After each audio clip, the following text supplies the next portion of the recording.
Saturn tends to return for most people somewhere between the age, like it starts somewhere around the age of 27 or 28, and usually goes to like 30, 31. For some people, it might go to about 32, just kind of depending on placement.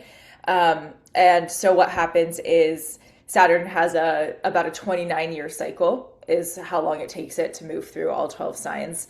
And so a Saturn return is thought of like the adulthood. It's like the adulthood initiation in astrology. It's like once you go through a Saturn return, you've really kind of been shaped into your more adult self. And it's actually interesting. This is a random little tidbit, but I just recently saw something about how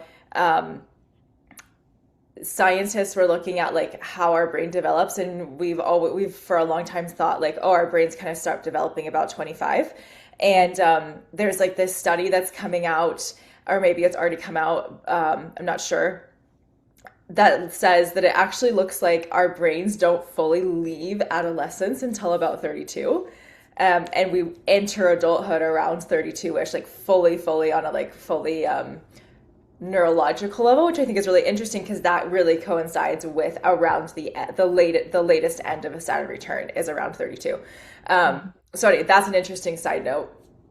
But so Saturn will come back to where it is natally in your chart. So we both have Saturn in Pisces. So Saturn has been in Pisces since March 2023. And Saturn return is when it comes back and it hits where Saturn was when you were born. And the whole transit takes about 3 years, 2.5 to 3 years. But the exact Saturn return happens when Saturn hits the degree that your Saturn placement was at when you were born. So like for me, my Saturn placement is 21 degrees. So my exact Saturn return was actually last March.